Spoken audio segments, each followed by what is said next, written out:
بشائر الإيمان منارة الإحسان وللهدى عنوان.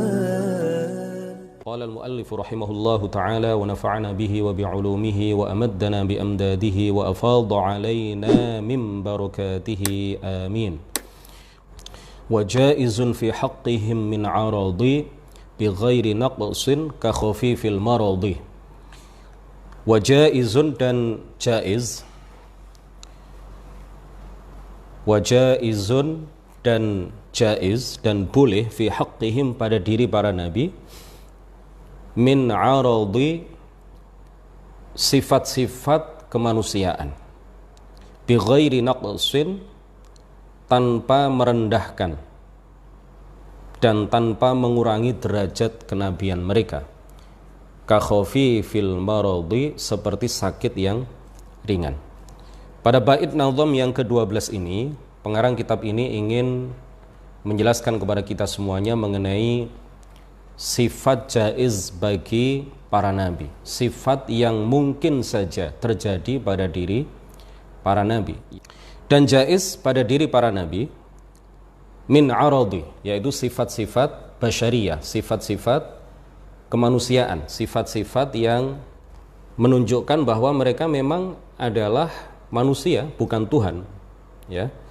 Tetapi perlu kita tegaskan bahwa sifat-sifat kemanusiaan yang mungkin saja dialami oleh para nabi itu bi ghairi naqsin, tidak mengurangi, tidak mencederai derajat kenabian mereka. Contohnya adalah ka khofi fil maradi, seperti sakit yang ringan.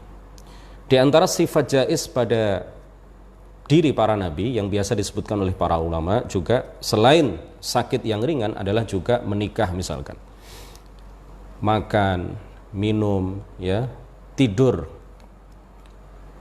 mata mereka tetapi hati mereka tidak tidur, karena para nabi itu hatinya tidak tidur, ya. Para nabi itu hati mereka tidak tidur, meskipun mata mereka tidur, mata mulia mereka menutup tidur, seakan-akan tidur, tetapi hati mereka dijadikan oleh Allah Subhanahu wa ta'ala tidak tidur, tetapi terus terjaga, terus dalam keadaan jaga, terus dalam keadaan sadar. Sifat-sifat kemanusiaan yang mustahil bagi para nabi, ya, adalah sifat-sifat kemanusiaan yang menurunkan derajat kenabian mereka. Contohnya adalah seperti apa? Penyakit yang berat, yang sampai menguasai hati dan pikiran mereka. Ini tidak mungkin terjadi pada diri seorang nabi. Sakit pada jasad mereka, iya, tetapi kalau sakit yang sampai mengucapkan sesuatu yang tidak dia sadari karena pikirannya berubah misalkan, ini mustahil terjadi pada diri seorang nabi. Kemudian juga penyakit berat yang menyijikkan, sampai orang-orang yang menjadi objek dakwahnya itu lari dan menyingkir darinya misalkan. Oleh karena itu, dari kaidah yang telah disebutkan oleh Syekh Ahmad Al-Marzuqi ini, kita bisa menyimpulkan sebagaimana diterangkan oleh beberapa orang ulama bahwa Nabi Ayyub alaihissalam di dalam sebuah cerita yang dinyatakan bahwa beliau mengalami penyakit berat yang sangat menjijikkan, ini adalah cerita yang bertentangan dengan kaidah yang terkait dengan kenabian, bahwa sifat jaiz pada diri seorang nabi itu disebutkan di dalam kitab Nadhaman ini, kitab Manzumah ini, kitab Aqidatil Awam ini. Contohnya adalah seperti sakit yang ringan. Apa yang diceritakan di dalam beberapa kitab bahwa Nabi Ayyub alaihissalam sakit berat yang sampai menjijikkan dan keluar belatung, keluar ulat, keluar set, ya, sesuatu yang menjijikkan semacam belatung itu sampai keluar dari sekujur tubuhnya.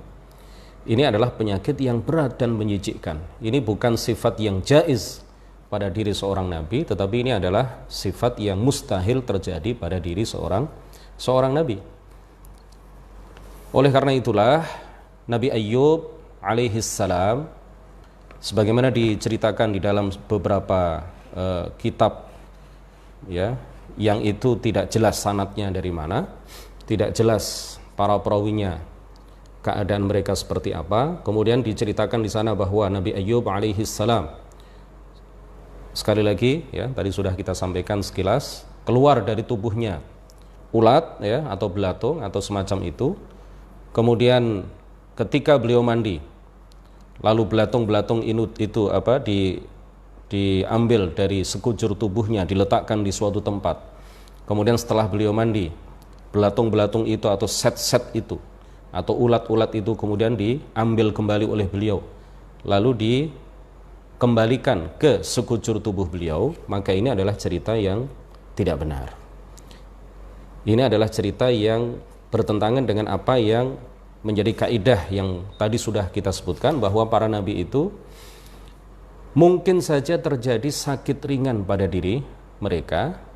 Dari kaidah ini kita bisa memahami secara terbalik bahwa sakit berat, apalagi sampai sakit yang sangat menjijikkan, itu mustahil terjadi pada para nabi, termasuk Nabi Ayyub alaihi salam. Jadi Nabi Ayyub itu di dalam beberapa hadis sahih diceritakan bahwa kana bala'u Ayyub 18 aman, bahwa Allah Subhanahu wa taala menguji Nabi Ayyub alaihi salam selama 18 tahun dengan sakit yang akut ya, dengan sakit yang akut tetapi tidak sampai menjijikkan, sakit yang lama maksudnya ya, dengan sakit yang lama tetapi tidak sampai menjijikkan sampai membuat orang-orang di sekitarnya lari dari diri beliau.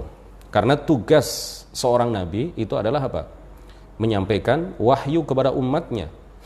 Nah, tugas menyampaikan wahyu ini adalah tugas utama yang Allah perintahkan kepada para nabi. Sedangkan sakit yang menyijikkan ini adalah sesuatu yang menghalangi tugas utama ini. Oleh karena itulah kita menyampaikan kepada masyarakat bahwa apa yang dialami oleh Nabiullah Ayyub alaihi salam itu memang sakit yang lama ya, selama 18 tahun, tetapi di dalam hadis-hadis itu tidak dijelaskan sakitnya itu seperti apa.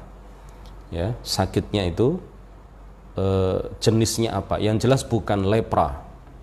Bukan sakit lepra, ya. Bukan sakit belang, ya, bukan penyakit gila, bukan judam, bukan baros, bukan junun, atau bukan penyakit-penyakit yang menyijikkan lainnya. Kemudian dijelaskan bahwa Nabiullah Ayyub alaihi salam ini adalah nabi yang sangat sabar, meskipun beliau diuji dengan ujian yang luar biasa lama selama 18 tahun, tetapi beliau sangat sabar di dalam menghadapi itu, sebagaimana difirmankan oleh Allah Subhanahu wa taala, inna wajadnahu sabira, sesungguhnya kami mendapati Nabi Ayyub itu adalah orang yang sangat sabar. Kemudian tidak benar ya, ketika beliau mandi kemudian beliau letakkan belatung-belatung itu, ulat-ulat itu di suatu tempat, kemudian beliau setelah selesai mandi, lalu belatung-belatung itu dikembalikan lagi ke tubuh beliau. Kemudian beliau bahkan diceritakan di dalam beberapa kitab ya, di dalam beberapa buku, bahwa beliau mengatakan kepada belatung-belatung itu, kepada ulat-ulat itu, kuli mir rizqillah ya makhluqatillah, ya, kuli mir rizqillah, wahai makhluk-makhluk Allah, sambil meletakkan belatung-belatung itu di tubuhnya, sambil mengembalikan belatung-belatung itu dari tempat-tempat ya, dari beberapa tempat itu kembali ke sekujur tubuh beliau. Beliau kemudian mengatakan ya makhluqatillah, ya makhluqatillah, ya kuli mir rizqillah, wahai makhluk-makhluk Allah, makanlah ini tubuhku ini adalah rizki yang Allah berikan kepada kalian. Ini bertentangan dengan, ini tidak mungkin terjadi pada diri seorang nabi, dan ini bertentangan dengan ayat Al-Quran. Allah Subhanahu wa ta'ala berfirman di dalam surah Al-Baqarah, وَلَا تُلْقُوا بِأَيْدِيكُمْ إِلَى التَّهْلُكَةِ, dan janganlah kalian jatuhkan diri kalian pada kerusakan. Ya, memakannya belatung, ketika beliau mempersilahkan belatung-belatung itu untuk makan daging yang ada pada badan beliau, ini adalah menjatuhkan diri dalam kerusakan, dalam kebinasaan, dan itu dilarang oleh Allah Subhanahu wa taala. Dan tidak mungkin seorang nabi melakukan apa yang dilarang oleh Allah Subhanahu wa taala. Di antara sifat-sifat yang tidak mungkin terjadi pada diri para nabi adalah sabaqul lisan, ya, salah lidah. Tidak mungkin seorang nabi itu salah lidah, ingin mengatakan A tetapi yang terucap adalah B. Karena secara akal seandainya ada seorang nabi itu yang mungkin saja terjadi pada dirinya salah ucap, salah lidah, maka ketika masyarakat, ketika umatnya mendengarkan dakwah yang disampaikan oleh nabi tersebut, mereka akan berpikiran, mereka akan punya pikiran bahwa mungkin saja saat ini apa yang dikatakan oleh nabi ini adalah salah lidah. Oleh karena itu Allah Subhanahu wa taala melindungi para nabi seluruhnya, ya, tanpa terkecuali. Seluruh para nabi, seluruh rasul itu dilindungi oleh Allah Subhanahu wa taala, dijaga oleh Allah Subhanahu wa taala dari silap lidah atau salah ucap. Terpleset omongan, ya, kepleset lidahnya. Itu tidak mungkin terjadi pada diri seorang nabi. Kemudian yang kedua, ya, di antara sifat yang mustahil terjadi pada diri seorang nabi adalah pedal, misalkan, pelat, pelo, ya, lidahnya tidak fasih, tidak jelas di dalam berbicara. Karena sekali lagi saya tegaskan bahwa tugas utama seorang nabi adalah menyampaikan dakwah. Tugas utama seorang nabi adalah menyampaikan wahyu yang Allah turunkan kepadanya, kepada umatnya. Oleh karena itu Allah Subhanahu wa taala menganugerahkan sifat-sifat untuk mendukung tugas utamanya, ya, tugas utamanya ini. Para nabi itu semuanya fasih, semuanya jelas ketika berbicara, semuanya adalah rupawan, semuanya bersuara indah, bersuara merdu. Tidak ada nabi, tidak ada rasul itu yang seperti monyet, seperti kera. Tidak ada nabi itu yang pelo, yang cadel, ya, yang pelat kata orang Jawa, yang tidak jelas ketika mengatakan, yang merubah satu huruf dengan huruf yang lain. Ini ingin mengatakan sa misalkan keliru tha misalkan. Nggak ada nabi yang seperti itu. Semua nabi, semua rasul ketika berbicara, ketika menyampaikan hujjah kepada umatnya, maka Allah Subhanahu wa taala menganugerahkan fasahah, ya, menganugerahkan sifat fasih pada lisan para nabi. Adapun apa yang sering kita dengar bahwa Nabiullah Musa alaihi salam, ya, Nabiullah Musa alaihi salam lisannya semacam ada ikatan sehingga beliau agak pelan berbicara, itu benar. Tetapi kalau dikatakan bahwa beliau adalah orang yang tidak fasih di dalam berbicara, mengganti satu huruf dengan huruf lainnya, ya, atau tak misalkan ketika berbicara beliau semacam orang yang kesulitan di dalam berbicara, itu tidak mungkin terjadi pada diri seorang nabi, termasuk Nabi Musa alaihi salam. Memang ada sebuah ikatan atau bundelan di dalam lidahnya, ya, tetapi beliau tetap adalah orang yang fasih di dalam berbicara. Dan apa yang beliau sampaikan itu sangat jelas dan sangat dipahami oleh umatnya. Ketika beliau menyampaikan dakwah, ketika beliau menyampaikan hujjah, ketika beliau mengajak umatnya ke dalam kebenaran, ya, ke dalam kebaikan, dan mencegah mereka dari perbuatan-perbuatan mungkar, apa yang beliau sampaikan itu sangat jelas dan bisa dipahami oleh umatnya, sangat fasih. Bundelan atau ikatan dalam lidahnya, ya, sehingga beliau pelan di dalam berbicara tetapi tetap fasih dan sangat jelas ketika beliau berbicara.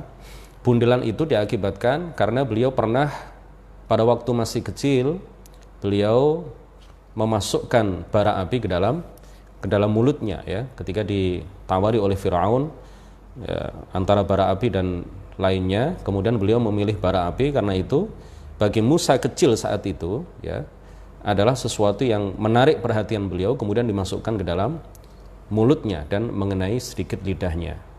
Gara-gara itu kemudian beliau semacam ada bundelan di lidahnya, ya, semacam ada ikatan di lidahnya. Lalu ketika beliau berbicara itu beliau berbicara dengan pelan ya, tetapi sekali lagi ini perlu saya tegaskan kembali, beliau tetap fasih dan tetap membicarakan sesuatu, menyampaikan sesuatu itu dengan sangat jelas dan bisa dipahami.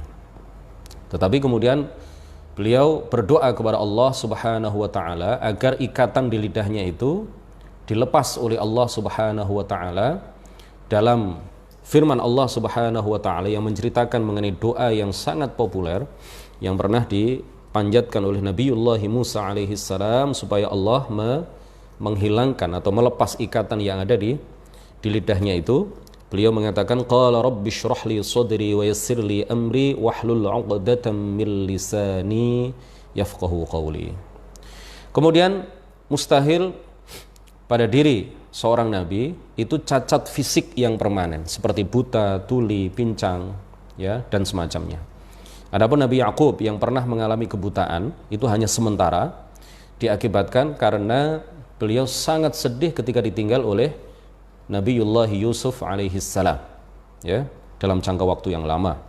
Beliau berpisah dengan Yusuf, tetapi setelah beliau mendapatkan baju atau jubah Nabi Yusuf alaihi salam, kemudian beliau bertabarruk mengusapkan jubah Nabi Yusuf itu ke mata mulia beliau, Allah Subhanahu wa taala kemudian menjadikan kedua belah mata beliau bisa melihat kembali dengan barokah usapan baju Nabi Yusuf yang mengenai kedua mata mulia beliau. Jadi kebutaan yang pernah dialami oleh Nabiullah Yakub alaihi salam ini adalah kebutaan yang sifatnya sementara.